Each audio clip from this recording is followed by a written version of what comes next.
Hello everyone, Acharya Shri Mahapragya institute of excellence के online platform पे आपका स्वागत है। आज हम बीएससी बीएड फोर्थ ईयर की क्लास स्टार्ट करने जा रहे हैं, जिसमें हमारे पास एक ही पेपर होता है, एडवांस केमिस्ट्री। अगर हम इसको बीएससी के वे में देखें तो ये बीएससी थर्ड ईयर की ऑर्गेनिक केमिस्ट्री में होता है। जो हमारी यूनिट का नाम है स्पेक्ट्रोस्कोपी। जो हमारा टॉपिक है वो है स्पेक्ट्रोस्कोपी। क्लास फर्स्ट है आज हमारी स्पेक्ट्रोस्कोपी यानी स्पेक्ट्रोमिति। इसे हिंदी में हम स्पेक्ट्रोमिति कहते हैं। अब बात आती है कि आखिर ये स्पेक्ट्रोस्कोपी क्या होता है। जैसे जनरल वे में अपन देख लेते हैं, जैसे ये अपने पास कोई मैटर है, ठीक है ना, ये अपने पास कोई है द्रव्य है, ठीक है ना। The interaction of electromagnetic radiation, interaction of EMR with matter, जिसमें हम विद्युत चुंबकीय विकिरण की मैटर के साथ में इंटरेक्शन की को पढ़ते हैं, उसको हम कहते हैं स्पेक्ट्रोस्कोपी, ठीक है ना। जैसे ईएमआर क्या है अपने पास, इलेक्ट्रोमैग्नेटिक रेडिएशन। ये अब इलेक्ट्रोमैग्नेटिक रेडिएशन क्या होती है, जिसे आप हिंदी में क्या कह देते हो, विद्युत चुंबकीय विकिरणें। विद्युत चुंबकीय विकिरणें की जो ये विद्युत चुंबकीय विकिरणें हैं वो पदार्थ के साथ में या फिर द्रव्य के साथ में कैसे इंटरेक्ट करेगी, इनका जो इंटरेक्शन होगा उसको हम स्पेक्ट्रोस्कोपी के अंदर स्टडी करते हैं, ठीक है ना। अब आप जानते हो कि विद्युत चुंबकीय विकिरण क्या होती है, ठीक है ना। इसमें मेन दो ही घटक काम में आ रहे हैं। एक तो वह मैटर जिसके साथ में रेडिएशन रिएक्ट करेगी, और है एक ईएमआर इलेक्ट्रोमैग्नेटिक रेडिएशन यानी विद्युत चुंबकीय विकिरणें। विद्युत चुंबकीय विकिरणें क्या होती है, तो सबसे पहले हम इसको देख लेते हैं कि विद्युत चुंबकीय विकिरणें होती क्या है। ये अपना आ गया विद्युत चुंबकीय विकिरणें। विद्युत चुंबकीय विकिरणें, विद्युत चुंबकीय विकिरणें यानी इलेक्ट्रोमैग्नेटिक रेडिएशन। अब जब भी मैं ईएमआर बोलूँ तो आपको समझ जाना है कि विद्युत चुंबकीय विकिरणों की बात हो रही है। अब देखो, जैसे नाम से पता चल रहा है विद्युत चुंबकीय विकिरणें यानी ऐसी विकिरणें जिसमें एक तो होगा विद्युत क्षेत्र। कौन सा क्षेत्र होगा, विद्युत क्षेत्र, और एक क्या होगा, चुंबकीय क्षेत्र। दो क्षेत्र होंगे, दो फील्ड होंगे, चुंबकीय क्षेत्र, ठीक है ना। ऐसी विकिरणें जिसमें विद्युत क्षेत्र तथा चुंबकीय क्षेत्र उपस्थित होते हैं, जो क्या होते हैं, एक दूसरे के लंबवत स्थित होते हैं, ठीक है ना, एक दूसरे के लंबवत स्थित होते हैं। और ये दोनों क्या होते हैं, जिस दिशा में विकिरण संचरण कर रही है उनके भी ये लंबवत यानी परपेंडिकुलर स्थित होते हैं, ठीक है ना। तो इसका डायग्राम मैं बना देती हूँ, ये कैसे होता है। विद्युत क्षेत्र और चुंबकीय क्षेत्र एक दूसरे के लंबवत, आपने वैसे जनरल में आपने पढ़ा होगा इसको। ये अपने आगे देखो, जैसे ये कोई डायरेक्शन है जेड, ठीक है, और ये अपनी वाई डायरेक्शन है, ठीक है ना। वाई डायरेक्शन को आप इससे बना लो, ये अपनी वाई डायरेक्शन है, ठीक है ना, और ये आपकी है जेड, सॉरी एक्स। तीन ही एक्सिस होती है, एक्स, वाई और जेड। अब देखो, मैंने आपको बोला कि एक विद्युत क्षेत्र होता है, तो ये आपका हो गया विद्युत क्षेत्र। ये आपकी संचरण की दिशा है, ये इसके लंबवत गमन कर रही है, ये आपका विद्युत क्षेत्र हो गया, ठीक है ना। वेव तो ऐसे ही गमन करती है, तो ये वेव ऐसे ही गमन कर रही है, एक बार ऊपर और एक बार नीचे जाके गमन कर रही है, ठीक है ना। ये अपना हो गया विद्युत क्षेत्र। और जब हम इसको ऐसे गमन करवाते हैं तो ये अपना जा रहा है चुंबकीय क्षेत्र, ठीक है ना। अब आपको दो क्षेत्र दिख रहे होंगे, ये दोनों एक दूसरे के लंबवत है, ठीक है ना। जो मैंने येलो पेन से बनाया है, तो ये अपना हो गया विद्युत क्षेत्र, और ये हो गया हमारा चुंबकीय क्षेत्र, ठीक है ना। ऐसी विकिरणें जिसमें विद्युत क्षेत्र तथा चुंबकीय क्षेत्र दोनों होते हैं तथा वो दोनों एक दूसरे के लंबवत होते हैं तथा संचरण की दिशा के भी लंबवत होते हैं, उनको हम विद्युत चुंबकीय विकिरणें कह देते हैं। अब आपने कभी विद्युत चुंबकीय विकिरणें देखी होगी ऑब्वियसली। जो जैसे सनलाइट से आ रही है, वो भी अपनी कौन सी विद्युत चुंबकीय विकिरणें ही है, ठीक है ना। अपन सन को सोर्स के रूप में ले सकते हैं। अब देखो, विद्युत चुंबकीय विकिरणों के बेस पे जब ईएमआर, ठीक है ना, ईएमआर की हम मैटर के साथ में क्रिया करवा रहे थे, ठीक है ना, मैटर के साथ में अपन क्रिया करवा रहे थे। और जब अपन इनके ये इंटरेक्ट कैसे कर रहा है, ठीक है ना, इंटरेक्ट यानी जो मैटर है या फिर तो जो रेडिएशंस आ रही उनको अपने अंदर एब्जॉर्ब कर लेगा, या फिर जो रेडिएशंस आ रही है उनसे अपनी एनर्जी को एक्स्ट्रा बाहर निकाल देगा यानी उत्सर्जित कर लेगा। उसके बेस पे हम 2 प्रकार के स्पेक्ट्रम पढ़ते हैं, ठीक है ना, उसके बेस पे 2 प्रकार की स्पेक्ट्रोस्कोपी होती है ना। अपन स्पेक्ट्रोस्कोपी पढ़ रहे हैं तो उसके बेस पे 2 प्रकार की स्पेक्ट्रोस्कोपी होती है। एक तो होती है अवशोषण स्पेक्ट्रोस्कोपी, एक तो होती है अवशोषण स्पेक्ट्रोस्कोपी, एब्जॉर्प्शन, अवशोषण स्पेक्ट्रोस्कोपी, और एक होती है उत्सर्जन स्पेक्ट्रोस्कोपी, ठीक है ना, उत्सर्जन स्पेक्ट्रोस्कोपी।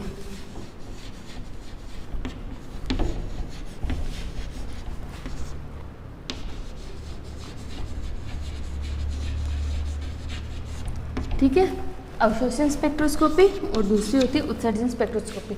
अब अवशोषण स्पेक्ट्रोस्कोपी में क्या होगा, अवशोषण स्पेक्ट्रोस्कोपी में ये होता है कि हमने कोई अपना ये पदार्थ ले लिया, ये अपना सैंपल हो गया कोई, ठीक है, जब हम इसके ऊपर ये कोई सोर्स हो गया, अपना कोई सोर्स हो गया, यहाँ से जब हम किसी पदार्थ के ऊपर क्या करेंगे, विद्युत चुंबकीय विकिरणें इसके ऊपर लाएंगे, ठीक है ना, इसमें पदार्थ पर आपतित करेंगे, ठीक है ना, ये आ रही है। अब क्या होगा, ये जो विद्युत चुंबकीय विकिरणें हैं इस पदार्थ के साथ में इंटरेक्ट करेगी, क्रिया करेगी, और फिर कुछ विकिरणें, ओनली कुछ विकिरणें, सभी विकिरणें नहीं, ये पदार्थ क्या करेगा, ये सैंपल क्या करेगा अपना, ये सैंपल क्या करेगा कि कुछ जो ये विकिरणें होगी उनको अपने अंदर अवशोषित कर लेगा, उनको अपने अंदर अवशोषित कर लेगा। जैसे ही अवशोषित कर लिया, ठीक है, अब जो है कुछ विकिरणों को ये वापस पारगमित बाहर निकाल देगा, ठीक है ना, एमिट कर देगा, बाहर निकाल देगा, यानी कुछ विकिरणों को ये बाहर निकाल देगा। अब इसके बाद में क्या होगा, अब हम इन जो ये बाहर विकिरण निकल रही है उसको हम भेजेंगे मोनोक्रोमीटर में। किस में भेजेंगे, मोनोक्रोमीटर में। अब ये मोनोक्रोमीटर क्या होता है, इसको हम मोनोक्रोमीटर में भेजेंगे। मोनोक्रोमीटर में क्या होगा, जितने भी ये जो विकिरणें होगी अलग अलग डायरेक्शन में ये मूव कर रही होगी, तो मोनोक्रोमीटर में लाते ही पहले ये एक ही डायरेक्शन में मूव करने लग जाएगी, ठीक है ना, मोनोक्रोमीटर में, ठीक है। अब क्या होगा, अब इसको जब अपन डिटेक्टर पे भेजेंगे, इसके बाद इन विकिरणों का डिटेक्शन किया जाएगा, यानी इसको डिटेक्टर पे भेजेंगे। जैसे ही इसको डिटेक्टर पे भेजा, इन विकिरणों को डिटेक्ट कर लिया जाएगा कि अपने पास कौन कौन सी विकिरण नहीं आई है, मतलब कौन कौन सी विकिरणें यहाँ से गायब है। यहाँ से अपन डिटेक्ट करके इसका एक रिकॉर्ड अपने पास प्राप्त हो जाएगा कि ये आई है और ये नहीं आई है। रिकॉर्ड प्राप्त होने के बाद ये रिकॉर्ड अपने पास एक स्पेक्ट्रम के रूप में प्राप्त होगा, यानी आप फ़ोटो क्लिक करवाते हो, बाद में आपके पास फ़ोटो आता है, आप फ़ोटो में देख लेते हो कि क्या क्या अपने पास कौन कौन थे, फ़ोटो जो हमने क्लिक किया था कौन कौन थे, तो अपने पास एक फ़ोटो प्राप्त होता है। तो इसी प्रकार हमको एक स्पेक्ट्रम फ़ोटो प्राप्त होता है, जिसको अपन है ना ये इसमें हम स्पेक्ट्रम कह देते हैं, जिसको हम स्पेक्ट्रम कह देते हैं। यानी ऐसा ये स्पेक्ट्रम कैसा होगा, जिन विकिरणों का इसने अवशोषित कर लिया, और उसके बाद में जो पारगमित हुई उनको डिटेक्ट किया, उसका स्पेक्ट्रम हमें यहाँ प्राप्त हो जाएगा। इससे हम क्या पता लगा सकते हैं, क्या पता लग जाएगा कि इसमें कौन सी संरचना थी, इसमें ऐसी कौन सी संरचना थी जिसने उसको एब्जॉर्ब कर लिया। जो अपने पास प्राप्त नहीं होगी उसकी अपन स्ट्रक्चर की स्टडी यहाँ से कर सकते हैं स्पेक्ट्रम को देख के। तो यानी ये अपने पास इस पर यहाँ पे जो ये स्पेक्ट्रम प्राप्त हो रहा है कि किस तरह का स्पेक्ट्रम प्राप्त हो रहा है, जो इस सैंपल ने एब्जॉर्ब कर लिया यानी अवशोषित कर लिया। तो ये स्पेक्ट्रम भी अपने पास किस प्रकार का होगा, अवशोषण स्पेक्ट्रम। ये अपने पास अवशोषण स्पेक्ट्रम प्राप्त हो गया। जब हम अवशोषण स्पेक्ट्रम के द्वारा किसी मॉलिक्यूल की या फिर पदार्थ की संरचना का अपन पता लगाते हैं, तो उस प्रकार की स्पेक्ट्रोस्कोपी को हम अवशोषण स्पेक्ट्रोस्कोपी कह देते हैं। उस प्रकार की स्पेक्ट्रोस्कोपी को हम क्या कह देते हैं, अवशोषण स्पेक्ट्रोस्कोपी। अपने जितने भी ऑर्गेनिक मॉलिक्यूल हैं, ठीक है ना, ऑर्गेनिक केमिस्ट्री में हम जो है अवशोषण स्पेक्ट्रोस्कोपी को ही आगे लेके चलते हैं, वहाँ पे उत्सर्जन स्पेक्ट्रोस्कोपी इतनी यूज में नहीं आती है। फिर भी हम देख लेते हैं कि उत्सर्जन स्पेक्ट्रोस्कोपी होती क्या है। ऑर्गेनिक में जो है मेन जो है ऑर्गेनिक में अवशोषण स्पेक्ट्रोस्कोपी ही काम में आती है, ये उत्सर्जन स्पेक्ट्रोस्कोपी काम में नहीं आती। अब आता है अपना उत्सर्जन स्पेक्ट्रोस्कोपी। उत्सर्जन स्पेक्ट्रोस्कोपी में क्या होता है कि जब पदार्थ है जैसे, ठीक है ना, अब इस पदार्थ ने, ये अपना मीटर है, पदार्थ ने कोई ऊष्मा को ग्रहण किया, कोई ऊष्मा को, ऊर्जा को ग्रहण किया। जैसे ही इसने ऊर्जा को ग्रहण किया तो इसमें जो मॉलिक्यूल होंगे उनकी एनर्जी क्या हो जाएगी, हाई हो जाएगी। जैसे ही उनकी एनर्जी हाई हुई तो वो ऊपर जाके, यानी निम्न अवस्था से उच्च अवस्था में जाके अस्थायी हो जाएंगे। मतलब अगर है ना किसी की भी एनर्जी ज़्यादा हो जाती है वो तो अस्थायी हो जाता है, यहाँ उच्च ऊर्जा स्तर में जाकर ये क्या हो जाएगा, अस्थायी हो जाएगा। जैसे ही ये अस्थायी हुआ तो ये वापस अपनी ग्राउंड स्टेट यानी निम्न अवस्था में ये आना चाहेगा। निम्न अवस्था में कैसे आएगा, अपनी जो एक्स्ट्रा ऊर्जा है उसको उत्सर्जित करके आएगा, उसको विकिरण के रूप में उत्सर्जित करके आएगा। अपनी जो एक्स्ट्रा एनर्जी है उसको विकिरण के रूप में उत्सर्जित करके आएगा और ये वापस अपना निम्न स्तर में आ गया। निम्न स्तर में आ गया, ठीक है, निम्न स्तर में आ गया। अब जो ये जो उत्सर्जित विकिरणें हैं, जब इनको अपन डिटेक्टर पे भेज के इनका स्पेक्ट्रम प्राप्त करते हैं तो उसको हम क्या कहते हैं, उत्सर्जन स्पेक्ट्रम। उसको हम उत्सर्जन स्पेक्ट्रम कह देते हैं। और उत्सर्जन स्पेक्ट्रम के आधार पर जब हम किसी पदार्थ की संरचना को ज्ञात करते हैं तो उस तकनीक को हम क्या कह देते हैं, उत्सर्जन स्पेक्ट्रोस्कोपी, ठीक है ना। जब पदार्थ ऊर्जा ग्रहण करेगा, ग्रहण करके निम्न ऊर्जा स्तर से उच्च ऊर्जा स्तर में जाएगा, उच्च ऊर्जा स्तर पे जाने के बाद वो अस्थायी हो जाएगा। अस्थायी हो जाएगा तो अपनी एक्स्ट्रा जो एनर्जी उसको विकिरणों के रूप में उत्सर्जित करके वापस निम्न अवस्था में आ जाएगा, ठीक है। अब जो ये उत्सर्जित विकिरणें हैं उनको अपन डिटेक्टर पे भेज कर उसका रिकॉर्ड प्राप्त करके एक स्पेक्ट्रम प्राप्त कर लेंगे। इस प्रकार का जो स्पेक्ट्रम होगा वो क्या होगा, उत्सर्जन स्पेक्ट्रम, ठीक है ना। अब जब उत्सर्जन स्पेक्ट्रम का यूज़ करके हम किसी पदार्थ की संरचना को ज्ञात करते हैं तो इस तकनीक को हम क्या कहते हैं, उत्सर्जन स्पेक्ट्रोस्कोपी कहते हैं, ठीक है ना। वैसे ही अवशोषण स्पेक्ट्रम, यहाँ से हमारे पास अवशोषण स्पेक्ट्रम प्राप्त हुआ था, उसकी स्टडी करके हम किसी पदार्थ की संरचना ज्ञात करते हैं तो उस तकनीक को हम क्या कहते हैं, अवशोषण स्पेक्ट्रोस्कोपी, ठीक है। क्लियर हो गई, अवशोषण स्पेक्ट्रोस्कोपी और उत्सर्जन स्पेक्ट्रोस्कोपी, ठीक है। अब क्या होता है, अब क्या, ये जैसे बेसिक जानकारी हो गई आपके जो सिलेबस में है, जो आपके 4th ईयर में है या फिर BSc के 3rd ईयर में है, वो आपके NMR स्पेक्ट्रोस्कोपी। NMR स्पेक्ट्रोस्कोपी तक पहुँचने के से पहले हमें कुछ बेसिक्स और जानने पड़ेंगे, ठीक है ना, कि स्पेक्ट्रम क्या होता है, ठीक है ना। अब देखो स्पेक्ट्रम क्या होता है, आपने भी स्पेक्ट्रम, ठीक है ना,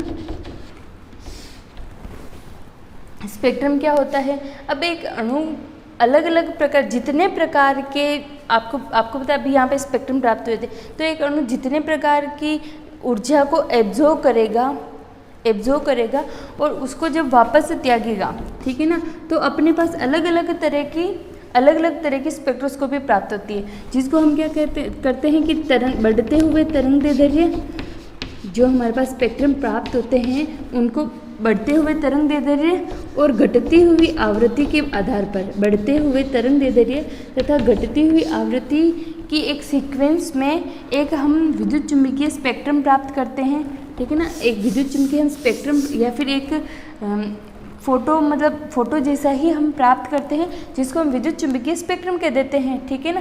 क्योंकि विद्युत चुम्बकीय स्पेक्ट्रम क्यों कह रहे हैं, क्योंकि वो विद्युत चुम्बकीय विकिरणों से बना है, उसको हम विद्युत चुम्बकीय स्पेक्ट्रम कह रहे हैं। तो स्पेक्ट्रम हम कैसे बनाएंगे, जैसे स्पेक्ट्रम ऐसे बनाएंगे कि सबसे ज़्यादा एनर्जी किसकी होगी, ठीक है ना, सबसे ज़्यादा एनर्जी किसकी होगी। तो सबसे ज़्यादा एनर्जी किसकी होती है, अपन देखते हैं जो विद्युत चुम्बकीय स्पेक्ट्रम हम प्राप्त करते हैं तो सबसे ज़्यादा एनर्जी होती है कॉस्मिक रेज की, कॉस्मिक रेज या कॉस्मिक रेडिएशन, या फिर अपन गामा रेज बोल सकते हैं इसको, गामा रेज की, ठीक है ना, गामा रेज की होती है। दूसरे देती हूँ, गामा रेज की होती है। गामा रेज के बाद में, ठीक है ना, गामा रेज के बाद में अपने पास यहाँ पे प्राप्त होती है एक्सरे। एक्सरे आपको पता है जो भी हम हॉस्पिटल में हड्डियों का करवाते हैं एक्सरे, एक्सरे के बाद में हमें प्राप्त होती है ultraviolet rays, ultraviolet rays. फिर हमें प्राप्त होती है विजिबल स्पेक्ट्रम, विजिबल यानी जो हम आँखों से देख सकते हैं वो हमारा क्या होता है, विजिबल स्पेक्ट्रम होता है। ये विजिबल स्पेक्ट्रम, इस विजिबल को भी हम यहाँ 7 भागों में बांट सकते हैं। ये वैसे ये रीजन कम होता है, ये विजिबल VIS विजिबल, ये यहाँ बांट सकते हैं। विजिबल के बाद में हमें क्या प्राप्त होता है, इंफ्रारेड यानी IR, इंफ्रारेड यानी IR, इसको अपन IR कहते हैं। इसको अपन क्या बोलते हैं, अल्ट्रावायलेट रेज को क्या होते हैं, UV। ठीक है, इसके बाद में अपने को प्राप्त होती है माइक्रोवेव, सूक्ष्म तरंगे। इसके बाद अपने को प्राप्त होती है रेडियो वेव।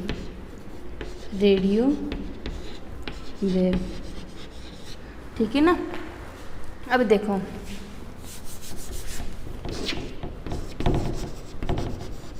यह आपका विद्युत चुम्बकीय स्पेक्ट्रम हो गया, ठीक है ना,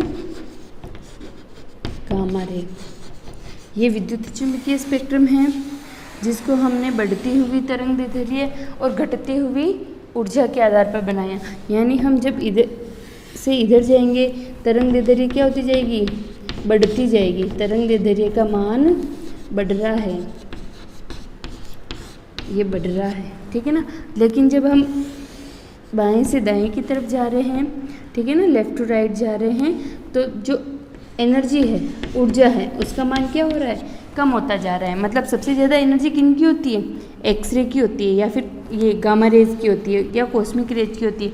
और सबसे ज़्यादा और सबसे कम एनर्जी किसकी होती है, रेडियो वेव की होती है। सबसे कम तरंग दैर्ध्य कॉस्मिक रेज की होती है और सबसे ज़्यादा तरंग दैर्ध्य किसकी होती है, रेडियो वेव की होती है। ठीक है ना, यहाँ तक समझ में आया। अब देखो हमारे पास 4 पैरामीटर होते हैं। एक तो होता है तरंग दैर्ध्य, एक होता है ऊर्जा, और एक अपने पास आवृत्ति भी होता है, आवृत्ति, ठीक है ना। आवृत्ति भी बाएं से दाएं जाने की तरफ, लेफ्ट टू राइट जाने पर कम होती है।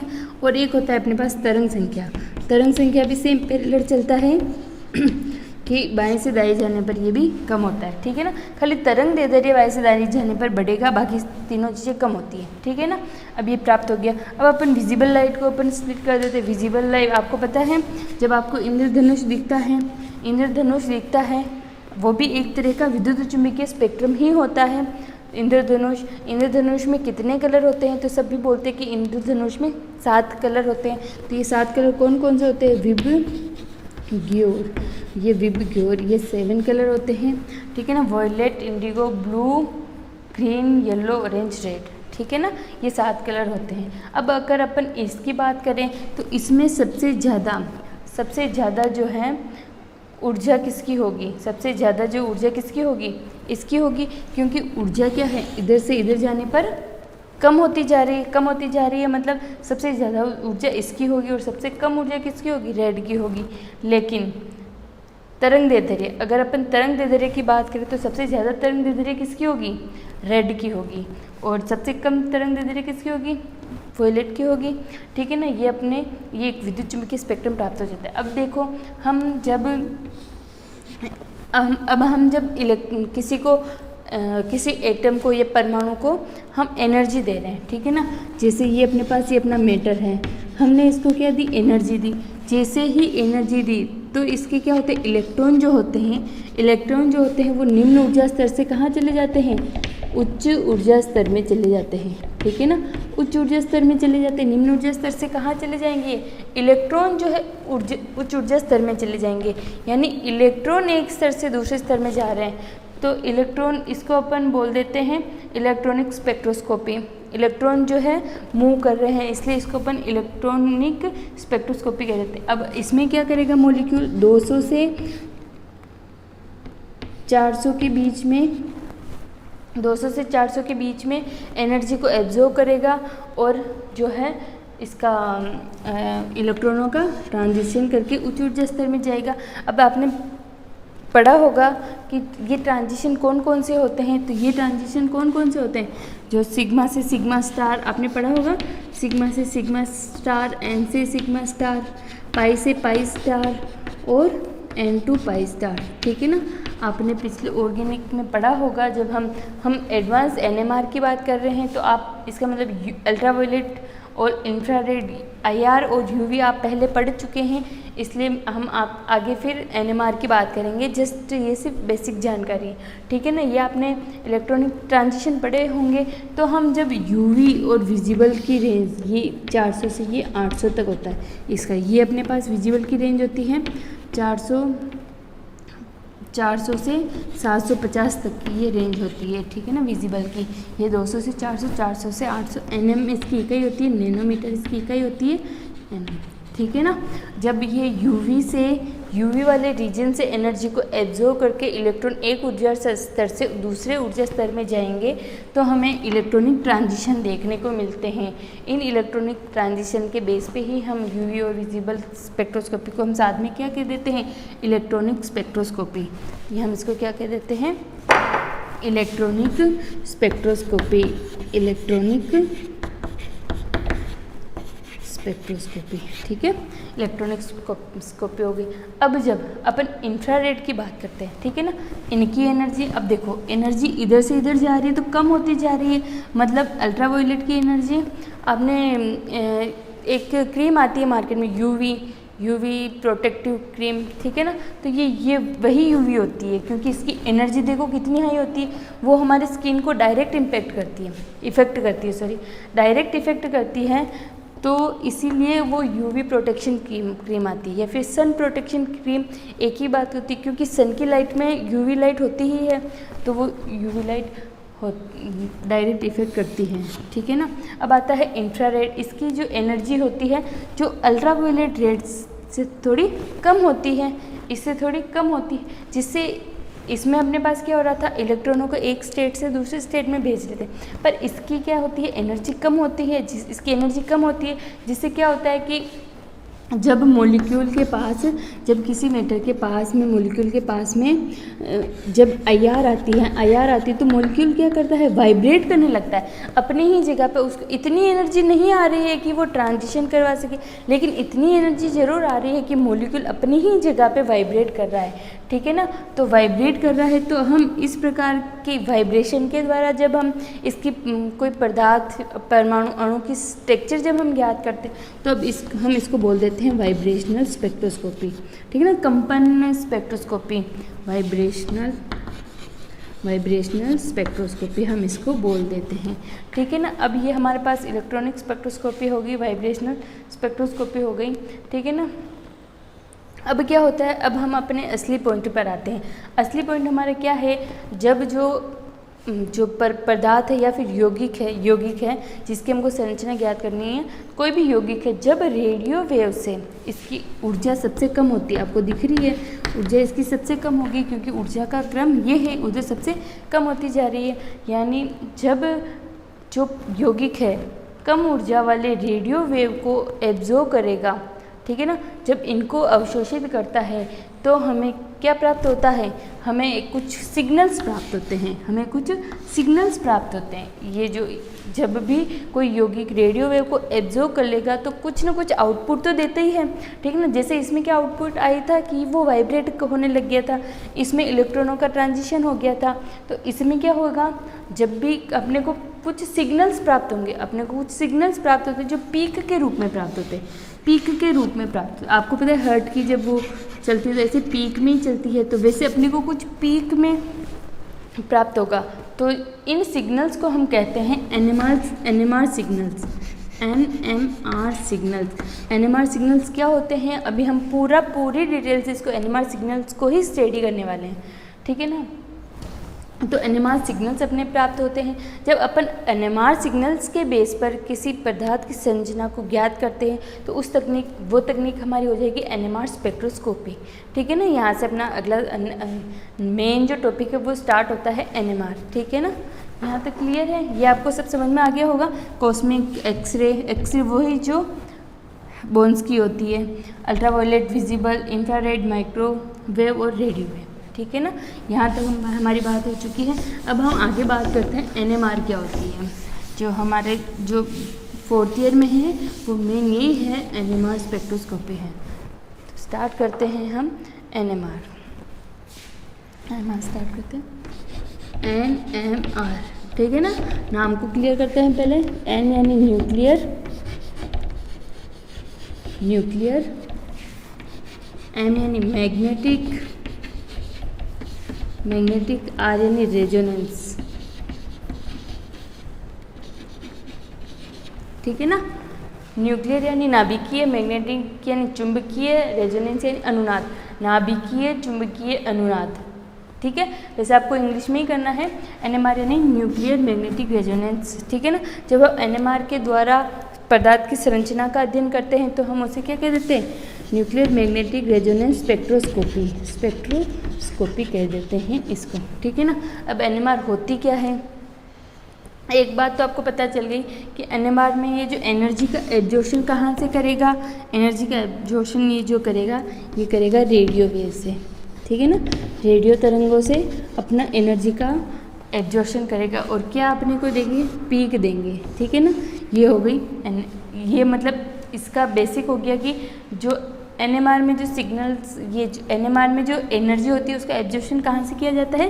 रेडियो वेव से किया जाता है, ठीक है। ये हो गई। अब यहाँ से स्टार्ट करते हैं। देखो, अब जो आपको पता है कि इलेक्ट्रॉन क्या करते हैं? नाभिक के चारों ओर चक्कर लगाते हैं। ये इलेक्ट्रॉन हो गया। इलेक्ट्रॉन जो है नाभिक के चारों ओर क्या लगाते हैं? इलेक्ट्रॉन नाभिक के चारों ओर क्या लगाते हैं? चक्र। नाभिक के चारों ओर चक्कर लगाने के साथ साथ वो अपने अक्ष पर भी घूमते हैं। अपने अक्ष पर भी घूमते हैं, मतलब अपने अक्ष पर क्या करते हैं? चक्रण करते हैं, यानी स्पिन करते हैं। अगर जब है ना कोई इलेक्ट्रॉन अपने अक्ष पर स्पिन कर रहा है तो उसमें एक चक्रण कोणीय संवेग उत्पन्न हो जाता है। उसमें क्या उत्पन्न हो जाता है? चक्रण कोणीय संवेग उत्पन्न हो जाता है, चक्रीय कोणीय संवेग, ठीक है ना। इलेक्ट्रॉन का चक्रण कोणीय संवेग उत्पन्न हो जाता है। जब चक्रण कोणीय संवेग उत्पन्न हो रहा है तो इसका कोई ना कोई मान होगा। तो इलेक्ट्रॉन के चक्रण कोणीय संवेग का मान क्या होता है? S कोष्टक S+1 H/2π होता है, ठीक है ना। ये यहाँ पे इसके इलेक्ट्रॉन के चक्रण कोणीय संवेग होता है, ठीक है ना। S क्या हो जाएगा अपने पास? स्पिन क्वांटम नंबर, ठीक है ना। S अपने पास क्या हो गया? स्पिन क्वांटम नंबर यानी चक्रण क्वांटम संख्या। आपने पढ़ा है ना, 4 प्रकार की क्वांटम संख्या होती है। मुख्य क्वांटम संख्या, द्विगांशीय क्वांटम संख्या, चुंबकीय क्वांटम संख्या और चक्रण क्वांटम संख्या। चक्रण क्वांटम संख्या में क्या होता है कि इलेक्ट्रॉन, मतलब दो इलेक्ट्रॉन होते तो या फिर तो वो उसका मान +½ होता है या फिर उसका मान -½ होता है, या फिर तो वो दक्षिणावर्ती घूर्णन करेगा या फिर वो वामावर्ती घूर्णन करेगा। ये होता है ना कि स्पिन क्वांटम नंबर, ये होता है। तो इसके लिए जो इलेक्ट्रॉन के लिए जो है चक्रण क्वांटम संख्या यानी S का मान क्या होता है? ½ होता है, या फिर तो +½ होगा या फिर -½ होगा, ठीक है ना। वैसे ही क्या होता है? ये अपना प्रोटॉन है। अपना प्रोटॉन जो है, प्रोटॉन भी अपने अक्ष पर घूमता है, यानी स्पिन करता है, अपने ही एक्सिस पर स्पिन करता है। जब कोई, आपको पता है, जब कोई स्पिन करता है तो उसमें एक चक्रण कोणीय संवेग उत्पन्न होता है। तो अपने जो प्रोटॉन है, नाभिक में जो प्रोटॉन है उसमें भी चक्रण कोणीय संवेग उत्पन्न होगा, जब इसका चक्रण कोणीय संवेग होगा तो उसका कुछ ना कुछ मान होगा, तो ये जो प्रोटॉन, ये अपने पास आया था इलेक्ट्रॉन का चक्रण कोणीय संवेग। अब अपने पास अपना आ रहा है I कोष्टक I+1 इंटू H/2π। ये अपना ये क्या आ गया? प्रोटॉन के लिए चक्रण कोणीय संवेग, ठीक है ना। अब यहाँ पे I क्या हो जाएगा? जैसे वहाँ पे S क्या था? स्पिन क्वांटम नंबर, किसका? इलेक्ट्रॉन के स्पिन क्वांटम नंबर। तो यहाँ पे जो नाभिक के लिए प्रोटॉन या फिर नाभिक, अपना नाभिक भी घूमता है। नाभिक के लिए स्पिन क्वांटम नंबर, ठीक है ना। चक्रण क्वांटम संख्या, स्पिन क्वांटम नंबर, ठीक है। क्लियर हो गई? नाभिक के लिए ये हो जाएगा। अब देखो, नाभिक के लिए I का मान, जैसे हमारे पास तो क्या हो गया? इलेक्ट्रॉन तो एक है, या फिर तो वो दक्षिणावर्ती या फिर वामावर्ती घूर्णन करेगा, लेकिन नाभिक में सभी प्रोटॉनों का जो परिणामी जो अपनी चक्रण होगा उसको ही अपन आई की मेन वैल्यू मानते हैं। तो सभी नाभिकों में आपको पता है कि प्रोटॉन की संख्या अलग अलग होती है, तो सभी के लिए आई के मान भी सभी परमाणुओं के लिए सभी के लिए अलग अलग होते हैं। आई के मान भी अलग अलग होते हैं सभी के लिए, ठीक है ना। किस जैसे हाइड्रोजन का एटम है उसके लिए अलग हो जाएगा, कार्बन है उसके लिए अलग हो जाएगा, या फिर ऑक्सीजन है उसके लिए अलग हो जाएगा। देखो अब अपन कुछ आई के मान यहाँ पे देख लेते हैं, ठीक है ना। ये क्लियर है। अब अपन आई के मान निकालते हैं। आई के मान क्या होते हैं? आई के मान सभी अलग अलग होते हैं, ठीक है ना। अब अपन आई के मतलब जो चक्रण कोणीय जिनमें चक्रण कोणीय संवेग उत्पन्न होगा, जिनमें चक्रण कोणीय संवेग उत्पन्न होगा वो ही एनएमआर स्पेक्ट्रा शो करेंगे। जिनमें चक्रण कोणीय संवेग उत्पन्न होगा वही चक्रण एनएमआर स्पेक्ट्रा शो करेंगे। जिनमें चक्रण कोणीय संवेग उत्पन्न नहीं होगा वो एनएमआर शो नहीं करेंगे, ठीक है ना। अब कौन कौन एनएमआर एक्टिव होंगे, यानी एनएमआर शो करने वालों को अपन एनएमआर एक्टिव बोलते हैं, जो एनएमआर शो नहीं करते उनको एनएमआर एक्टिव करते हैं, एनएमआर इनएक्टिव कहते हैं। अब कौन कौन एनएमआर स्पेक्ट्रा शो करेगा ये हम कैसे पता लगाएंगे? देखो जैसे ये अपने पास हो गया परमाणु संख्या, किसी की परमाणु संख्या क्या है या फिर परमाणु संख्या, और यहाँ हम लिखेंगे द्रव्यमान संख्या। ये हमारा हो गया द्रव्यमान संख्या, और ये हमारा हो गया इसका स्पिन क्या होगा, यानी इसकी आई की वैल्यू क्या होगी, ठीक है ना। यानी स्पिन नाभिक के लिए स्पिन क्वांटम नंबर क्या होगा, ये आई हो गया, ठीक है ना। अगर किसी की परमाणु संख्या अपने पास सम है, किसी की परमाणु संख्या अपने पास सम प्राप्त हो रही है, सम प्राप्त हो रही है, अगर द्रव्यमान संख्या भी अपने पास सम है, द्रव्यमान संख्या भी अपने पास सम है, ठीक है ना, तो उसके लिए अपना जो आई की वैल्यू हो जाएगी 0 हो जाएगी। उसके लिए आई की वैल्यू 0 हो जाएगी। आई की वैल्यू 0 हो जाएगी मतलब देखो ये कार्बन, देखो 6 कार्बन 12, परमाणु संख्या सम है, द्रव्यमान संख्या भी सम है, तो उसके लिए आई की वैल्यू 0 हो जाएगी, और ये एनएमआर इनएक्टिव हो जाएगा, इनएक्टिव, यानी ये एनएमआर स्पेक्ट्रोस्कोपी में योगदान नहीं देगा, यानी एनएमआर स्पेक्ट्रा ये नहीं देगा, एनएमआर इनएक्टिव हो जाएगा, ठीक है ना। अब अगर अपने पास परमाणु संख्या सम है और परमाणु संख्या अपने पास अगर विषम है और द्रव्यमान संख्या अगर अपने पास सम है, तो उसके लिए जो है आई का मान हो जाएगा 1। आई का मान क्या हो जाएगा 1। जैसे अपन एक एग्जाम्पल लिख सकते हैं, आई का मान 1 किसके लिए होगा, जैसे आप नाइट्रोजन ले लो, नाइट्रोजन का साथ ये विषम है और अपने पास द्रव्यमान संख्या क्या प्राप्त हो रही है, सम प्राप्त हो रही है, इसके लिए 1 हो जाएगा। वैसे ये एनएमआर एक्टिव होता है, ठीक है ना।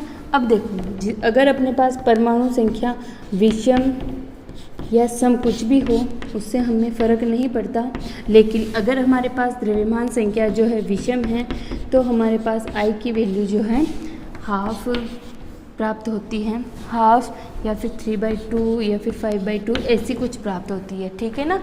भिन्न संख्या अपने को प्राप्त होती है, तो क्या होता है, तो वो होता है एनएमआर एक्टिव। ये चीज़ें होती है एनएमआर एक्टिव, ये एनएमआर स्पेक्ट्रा शो करती है। जैसे अपन इसका एग्जांपल देख लेते हैं 1H1, ठीक है ना। हाइड्रोजन है, हाइड्रोजन का परमाणु संख्या 1 है और उसका परमाणु भार भी 1 है, ठीक है। या फिर अपन बात कर लेते हैं ये C कार्बन 13 समभारिक है, समस्थानिक है, कार्बन का समस्थानिक है, ठीक है ना, 6-12 और ये 6-13, ठीक है ना। ये हमारा हो जाता है।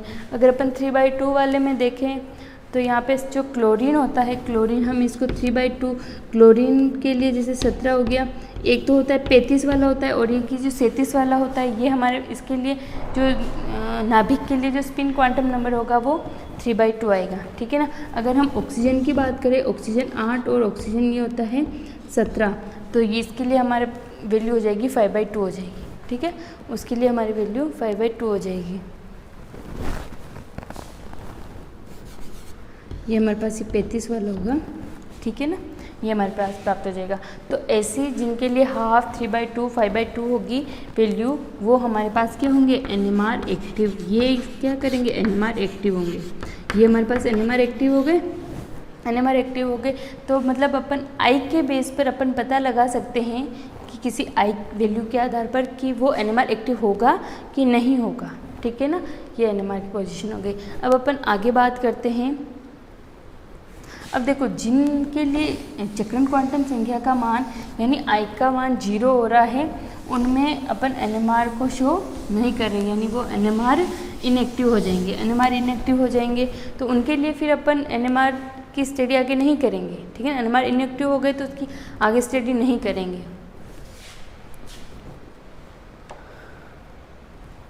ठीक है ना। अब देखो कोई अगर अपने पास प्रोटॉन है, ठीक है ना, प्रोटॉन है, आपको पता है कि प्रोटॉन भी अपने एक्स पर चक्रण कर रहा है। ठीक है ना, चक्रण कर रहा है। अब जब हम इसके ऊपर बाह्य विद्युत चुंबकीय क्षेत्र लगा देते हैं, बाहर से कोई चुंबकीय क्षेत्र लगा रहे हैं, बाहर से कोई चुंबकीय क्षेत्र लगाएंगे तो ये देखो ये घूम रहा है नाभिक अपने पर। अब बाहर से जब हमने चुंबकीय क्षेत्र लगाया तो ये क्या करेगा, इसका ये नाभिक क्या करेगा, या फिर तो चुंबकीय क्षेत्र की दिशा में अभिविन्यासित हो जाएगा, या फिर बाह्य चुंबकीय क्षेत्र की विपरीत, या फिर तो ये इसका साथ में जुड़कर इसको चुंबकीय क्षेत्र को बढ़ाएगा, या फिर इसका विरोध करेगा। दो ही चीज़ें हो सकती है। ठीक है ना, जब हम इसके ऊपर बाह्य चुंबकीय क्षेत्र अप्लाई कर रहे हैं तो या फिर तो ये चुंबकीय क्षेत्र की दिशा में हो जाएगा, या फिर इसका विरोध करके इसके ऑपोजिट डायरेक्शन में स्थित हो जाएगा। यानी हम किसी भी ये जो चुंबकीय अपने पास ये जो स्पिन कर रहा है न्यूक्लियस, उसका अभिविन्यास किस तरीके से हो सकता है, तो अपन नाभिक का अभिविन्यास ज्ञात करने के लिए एक फॉर्मूला होता है 2i+1। 2i+1 इसका फॉर्मूला होता है कि कितने विन्यास वो ग्रहण करेगा। यानी अगर अपन एग्जाम्पल लेवे 1H1 का अपन अगर एग्जाम्पल लेवे हाइड्रोजन का, तो इसके लिए जो आई की वैल्यू हमने अभी पढ़ी थी वो आई की वैल्यू अपन ने हाफ पढ़ी थी, तो इसके लिए 2 × हाफ + 1 हो जाएगा, तो इसकी वैल्यू 2 आ जाएगी। यानी जो हाइड्रोजन का परमाणु है वो क्या करेगा, 2 विन्यास ग्रहण करेगा। ठीक है ना, 2 विन्यास कैसे ग्रहण करेगा ये हम देख लेते हैं। जैसे ये अपने पास ये परमाणु पड़ा है, ठीक है ना, ये अपने पास प्रोटॉन है। ठीक है ना, ये अपने पास प्रोटॉन है। जब बाह्य चुंबकीय क्षेत्र हमने नहीं लगाया है, कोई चुंबकीय क्षेत्र यहाँ पे नहीं है, चुंबकीय क्षेत्र नहीं है तो ये ऐसे ही पड़ा है। लेकिन जैसे ही हमने चुंबकीय क्षेत्र लगाया तो ये जो है ये चुंबकीय क्षेत्र हमने लगाया। ठीक है ना, जैसे ही हमने चुंबकीय क्षेत्र लगाया या फिर तो ये प्रोटॉन का विन्यास जो है चुंबकीय क्षेत्र के साथ में जुड़ जाएगा, जिससे उसको अभिविन्यास ग्रहण करने में आसानी होगी, तो उसकी एनर्जी कम हो जाएगी, ऊर्जा कम हो जाएगी, कोई विरोध उत्पन्न नहीं होगा, तो ये यहाँ पर नीचे आ जाएगा, उसकी एनर्जी लेवल नीचे आ जाएगी। यानी चुंबकीय क्षेत्र की बाह्य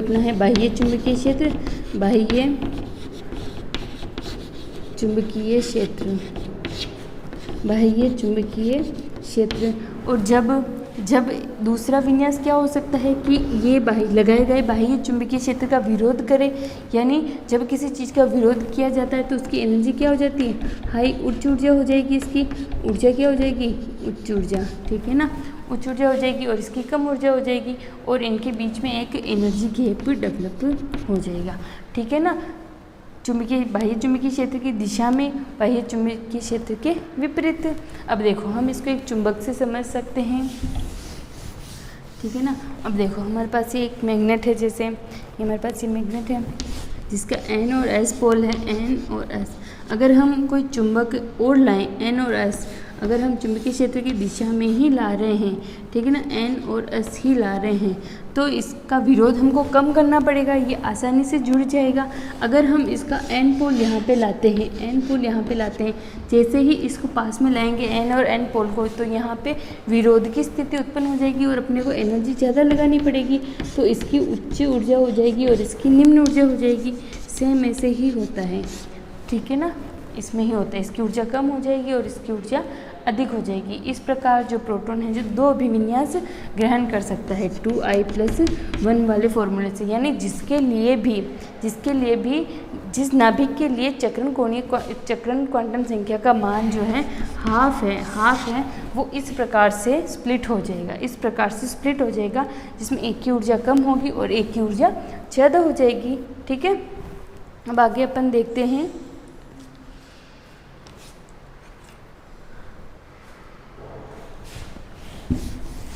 आगे अपन देखेंगे कि NMR जो स्पेक्ट्रा है उसके लिए क्या क्या कंडीशन होती है, वो देखेंगे। NMR